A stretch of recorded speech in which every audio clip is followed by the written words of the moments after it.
네, 안녕하십니까. 오늘 방송은 헌법재판관 8명이 총 있습니다. 지금 이분들의 성향이나 좀 과거 판례나 어떤 판결의 사례를 좀 분석하는 내용으로 찾아왔습니다. 먼저 최근에 정말 많은 분들이 구독해 주셔서 정말 감사드리고요. 계속해서 우리가 해야 할 일, 지지율 끌어올리고 법안도 반대하고 또 괜찮으신 분들은 집회도 나가시고 이렇게 해주시면 감사드리겠습니다. 그리고 개인적으로 후원해주시는 분들 다시 한번 감사드리고 제가 채널 계속해서 지속할 수 있는 원동력이 되고 있습니다. 네, 본격 시작하기 전에 우리 김진홍 목사님 아시는 분들 많으실 건데 글을 하나 올려주셨어요. 너무 다 길어서 다 읽지는 않겠지만 좀 요약을 해드리면, 어제 윤석열 대통령님의 비서관 한 명이 찾아오셔가지고 부탁을 하셨다고 합니다. 우리 윤 대통령이 옥중에서 성경책을 좀 읽기를 원하셔서 김진홍 목사님께 좀 부탁을 해서 사인 같은 일종의 말씀 구절을 좀 적어달라 이렇게 요청이 와서 김진홍 목사님께서 시편 37편 23절, 24절을 적어서 다시 윤 대통령님께 그쪽으로 이제 보내주셨다고 합니다. 그 구절이 뭐냐면, 여호와께서 사람의 걸음을 정하시고 그의 길을 기뻐하시나니 그는 넘어지나 아주 엎드려지지 아니함은 여호와께서 그의 손으로 붙드심이라. 네, 이런 말씀 구절을 김준홍 목사님이 성경책에 써서 우리 윤 대통령님의 옥중으로 다시 이제 넣어주셨어요. 네, 참 감동인데, 목사님이 이 구절을 적으면서 윤 대통령님이 독방에서 무릎 꿇고 이제 혼자서 성경 읽는 모습을 상상하면서 적으셨다고 합니다. 사실 김준홍 목사님도 과거에 어떤 정치범으로 이제 수감이 돼서 독방으로 15년형을 받으신 분이에요. 엄청나죠? 거기서 성경을 읽고 눈물을 흘리고 그러셨다고 하는데, 제 구독자분들 각자의 종교는 당연히 다 다르실 수 있겠지만 아무튼 우리 윤 대통령님의 좀 가까운 소식, 좀 되게 현장감 있는 소식이어서 제가 이런 걸 느낄 수 있는 소식이라서 초반에 좀 가져와 봤습니다. 네, 그럼 본격적으로 오늘 영상의 주제는요, 이 헌법재판관이 6명에서 8명이 됐죠. 얼마 전에 8명이 됐기 때문에 이 분들의 성향이 굉장히 중요합니다. 물론 여러분, 제가 가장 원하는 거는 재판조차 안 받는 거죠. 이게 아예 각하가 되는 건데, 그럼에도 불구하고 이 성향을 좀 알아야 우리가 좀 대비를 할 수 있고 어떤 식으로 좀 해나갈 수 있을지 볼 수 있기 때문에 이 8명에 대한 성향을 좀 분석을 할 건데, 여러 가지로 이제 나와 있는 거를 좀 조합을 해서 말씀드릴 수밖에 없다는 점 양해해 주시고, 사실 우리 대통령님이 계속해서 최근에 말씀하신 게 뭐냐면 이 좌파 사법 카르텔이에요. 좌파 사법 카르텔. 사실 과거에는 우리 우파 측 사람들도 설마 사법부가 그러겠어 이렇게 생각하셨던 분들도 많으셨겠지만, 최근은 완전히 바뀌었죠. 이재명 위증교사 1심 무죄에서도 굉장히 놀랐지만, 최근에 더 있었던 일도 그렇고, 체포 적부심, 구속 적부심 이런 것도 그렇고, 이 좌파 사법 카르텔이라는 말이 요즘에 더 와닿고 있습니다. 그렇다면 어떻게 보면 모든 국가기관 중에서 가장 중립적이어야 할 기관이 바로 선관위, 그리고 헌법재판소죠. 그렇다면 이 헌법재판관들은 그러한 비판에서 자유로울까? 저는 그렇지는 않다고 봅니다. 그럼 한 명씩 보도록 할 텐데요. 당연히 이 사람들은 내 성향이 이렇다 이렇게 말하지는 않습니다. 재판관이니까, 심지어 헌법재판관이니까 그렇게 말하지는 않겠지만, 과거 판결 기록과 어떤 행보나 이런 거를 가지고 추측을 하는 것임을 좀 알고 보시면 좋겠습니다. 추측임에도 불구하고 딱 드러나는 사람도 있어요. 그렇기 때문에 여러분이 좀 판단을 해보시면 좋을 것 같고요. 첫 번째입니다. 첫 번째는 정형식 재판관입니다. 아마 가장 많이 보신 분일 거예요. 헌재 재판관들 중에서. 이번 재판에 있어서 굉장히 중추적이고 중요한 역할을 맡은 분이 바로 정형식 재판관인데, 바로 이번 심판에 주심을 맡았기 때문입니다. 참고로 이 주심은 어떻게 정하냐 하면 컴퓨터로 추첨을 해서 랜덤으로 한 명이 정해진다고 하는데, 어떻게 보면 다행이라고도 할 수 있겠습니다. 들어보시면 이분이 정형식 재판관님이 주심을 맡았습니다. 근데 사실 크게 중요한 건 아니고요. 61년생이고 강원도 양구 출신입니다. 서울고등학교를 거쳐서 서울대 법대 나오셨고요. 27회 사법시험을 합격하셨고 사법연수원으로는 17기입니다. 굉장히 대선배시고 가장 높은 그 기수입니다. 지금 서울지법, 수원지법, 청주지법, 서울고법 거쳐서 부장판사까지 하셨고, 여기 지금 헌법재판소 재판관으로 오기 전에는 대전 고등법원장으로 계셨어요. 2023년까지. 그리고 2023년에 그 유남석이라는 분이 이제 재판관이 있었는데, 그분이 임기가 다 해서 이제 그분의 후임으로 우리 윤석열 대통령님이 직접 임명하신 몇 안 되는 지금 남아있는 재판관입니다. 참고로 지금 헌법재판소 재판관은 원래 인원은 9명이고요. 3명을 대통령이, 그리고 3명을 대법원장이, 그리고 3명을 국회가 이렇게 임명을 합니다. 그 중에서도 윤 대통령이 임명한 분이 바로 이 정형식 재판관이고요. 이분은 그래도 좀 보수 성향으로 분류가 되기는 합니다. 거기에 플러스로 원칙주의자이시기도 하고요. 이분은 대표적인 과거 판결이, 대표적이라기보단 좀 유명한 판결이 이재용 삼성 당시 부회장에게 1심에서는 징역 5년이었는데 그거를 이제 깨고 징역 2년 6개월에 집행유예 4년을 선고한 그런 판결이 있습니다.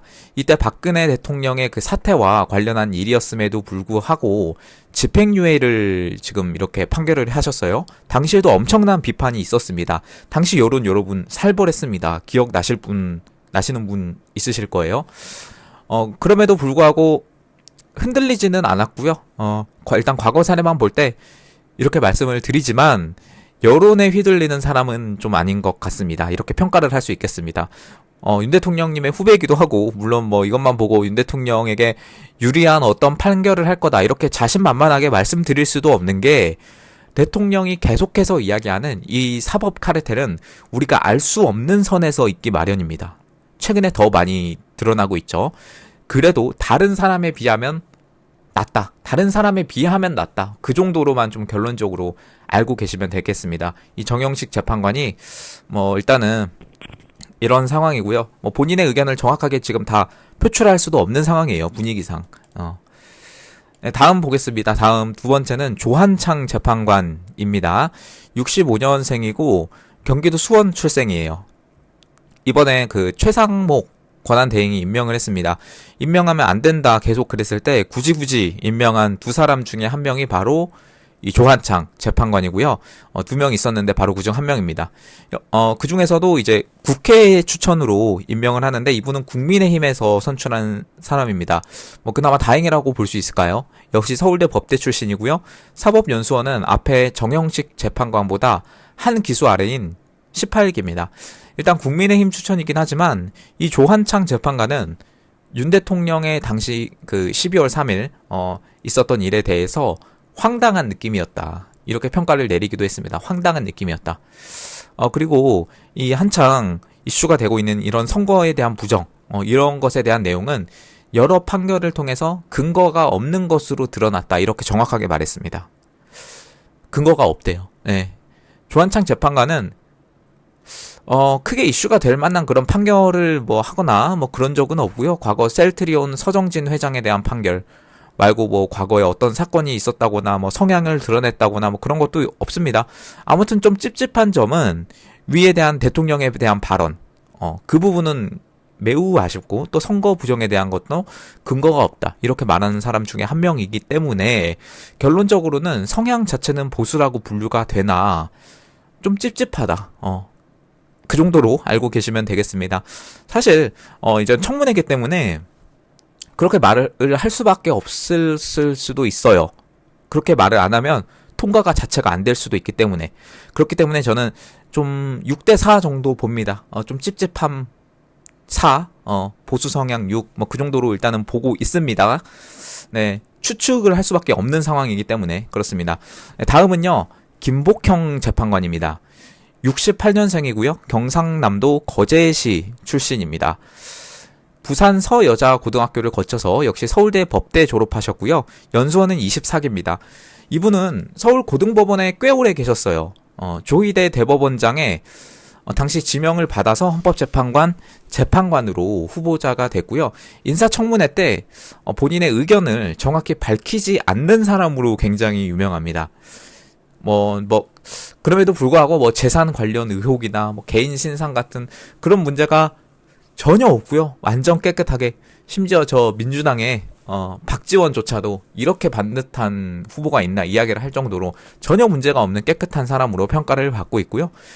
일단 성향 자체는요, 보수 성향으로 예측이 되고 또 판결도 그렇게 해 오셨습니다.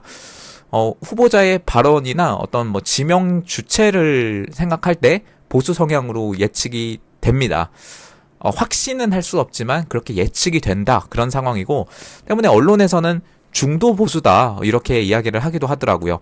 청문회 때 정확히 이렇게 이야기를 한 게 좀 기억에 남습니다. 뭐라고 이야기했냐면, 이게 2024년 중순 가을쯤 이야기인데, 정치적으로 탄핵을 악용하면 안 된다 이렇게 말을 하셨어요.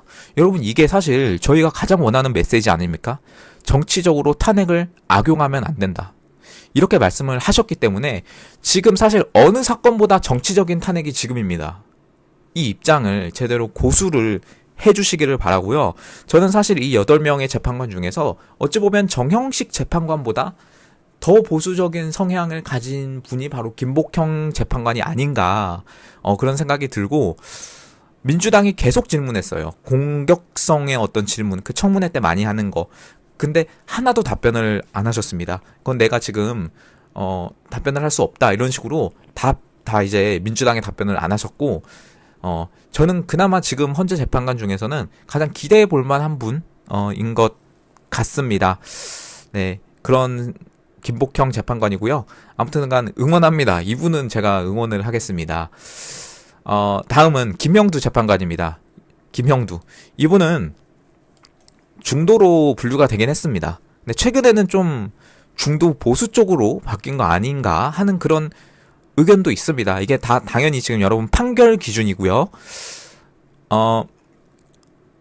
근데 일단 뒤에서 말씀드릴게요. 그러나 지금 윤 대통령의 탄핵소추안 국회 표결을 앞둔 12월 13일입니다. 한국법조인협회 송년회 밤 행사에서 민주당 서영교 의원과 웃으면서 담소하는 사진이 공개됐는데요. 그 사람이 바로 김형두 재판관이에요. 지금 이 엄중한 시기에 헌법재판소 재판관이 민주당 최고 의원과 나란히 앉아서 담소를 한다고요? 이건 정말 큰 문제일 수밖에 없고요. 다만 청문회에서 뭐 이야기한 바로는 아들이 자폐 장애가 있어서 뭐 이런 걸 고백하면서 약자와 소수자를 위한 철학을 얻게 됐다, 뭐 이런 이야기를 한 적이 있습니다.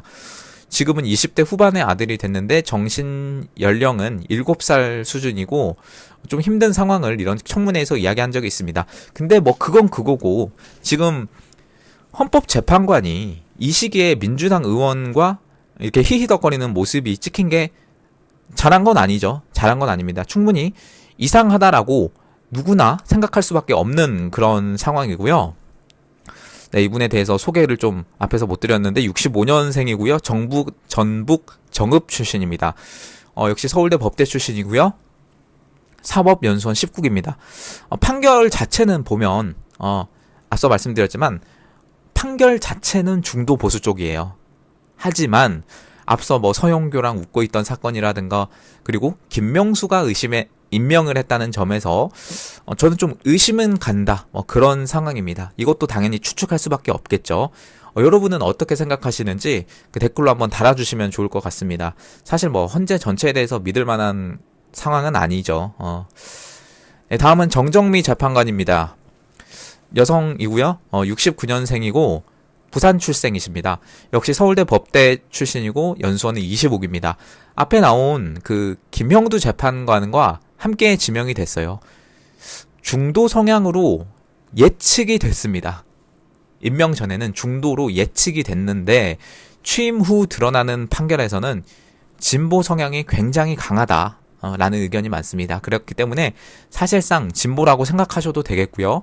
그리고 이 정정미 재판관은 문재인 때 국민권익위원회 비상임위원을 지낸 적도 있어요.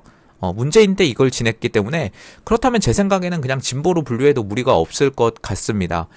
이분의 뭐 발언 자체는 뭐 특징적인 것은 없고요. 오로지 헌법과 법률에 의해서 양심에 따라 재판하겠다. 뭐 이런 말은 한 적이 있지만 뭐 이런 말은 뭐 헌법재판관 후보자면 누구나 할 수 있는 그런 말 아니겠습니까?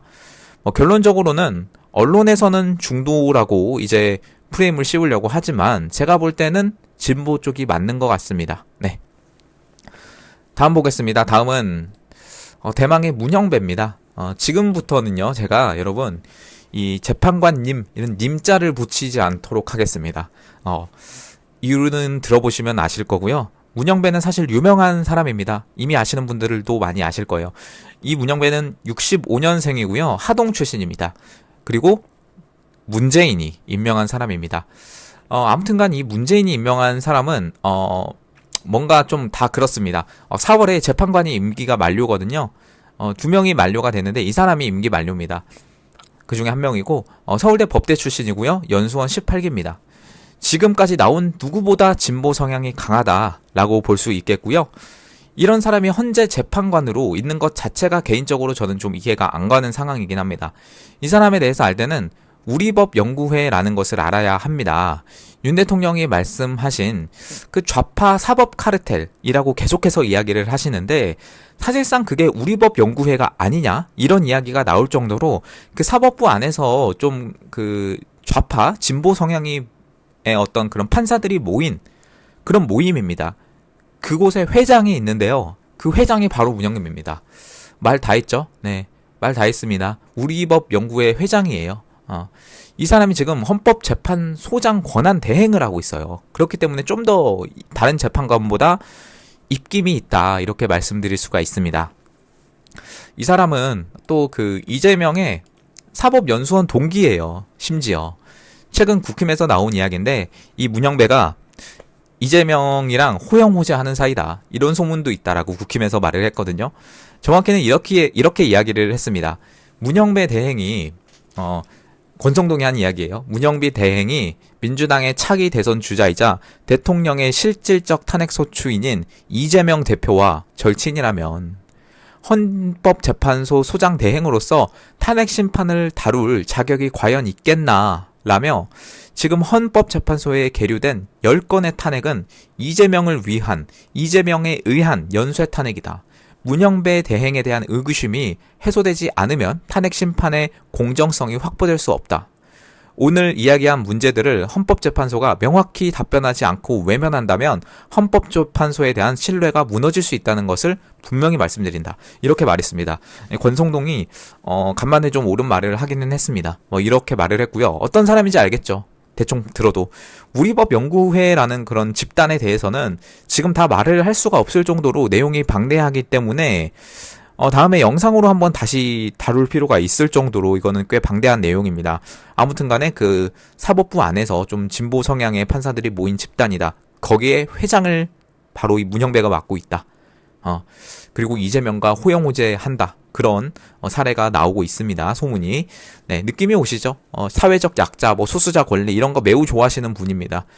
이 사람은 자기가 나가기 전에 최대한 빨리 재판을 끝내고 싶을 거예요. 그렇기 때문에 가장 서두르는 사람이기도 하고요. 네, 지금 문형배라는 사람은 이런 사람이고요.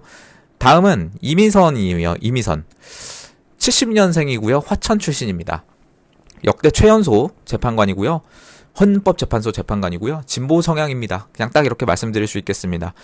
진보인데 또 어쩔 때는 중도 의견을 내기도 합니다만은 그냥 진보라고 보시면 됩니다. 일단은. 이분은 서울대 법대 아니고 부산대 법대 출신이고 연수원은 26기입니다. 역시나 문재인이 지명을 했습니다. 아무튼 문재인이 지명을 하면 좀 안 입곱게 보이는 안 입곱게 보인다 뿐만 아니라 실제로 이제 뒤에 내용을 들어보시면 느낌이 오실 겁니다. 이 사람도 4월까지가 임기입니다. 가장 시끄러운 사람 중에 한 명이고요. 지금 서울중앙지검에서 이 사람을 수사를 하고 있어요. 위계 위력, 업무방해, 직무유기 이런 혐의인데 예전부터 문제가 많았습니다. 특히 이 주식에 대한 문제가 정말 많았는데 조금 돌려서 말씀드리면 주식 천재예요. 어떻게 주식 천재인지는 모릅니다. 네. 2019년 당시에 재산의 83%에 해당하는 35억 원 상당의 주식을 보유한 이상하죠? 물론 주식 거래를 해서 돈을 번 것 자체는 문제가 아닙니다. 아니 자본주의 자유주의 시장에서 주식 거래를 해서 잘 보면 좋죠. 하지만 죄는 아니지만 재판관이라는 사람이, 심지어 헌법재판소 재판관이라는 사람이 당시 후보자 때 일반적이지 않은 어떤 투자의 냄새가 솔솔 난다는 건데, 여러분 주식할 때 어디다 투자하십니까? 뭐 우리나라 주식이라고 치면 뭐 삼성, LG, 현대 뭐 이런 데다가 보통 투자를 하는데, 생소한 업체 두 곳에다가 투자를 합니다. 생뚱맞게 뭐 이테크 건설, 뭐 삼광글라스 뭐 이런 곳에 투자를 해요. 드러나 보셨습니까, 여러분들? 심지어 여기다가 몰빵을 합니다. 웬만한 기관 투자자 이상으로 베팅을 했어요. 미래에셋이 기관 투자자죠. 이곳이 이테크 건설 뭐 이런 걸 샀는데, 미래에셋이 산 주식보다 이미선이 산 주식이 더 많아요. 이상하죠. 심지어 그 주식이 매우 잘 됐습니다. 어떻게 잘 되고 어떻게 잘 될지를 알았는지는 아무도 모르죠. 이 사람이 지금 헌법재판소 재판관이고요. 심지어 이 사람은 산 주식이 태양광 관련이에요. 태양광.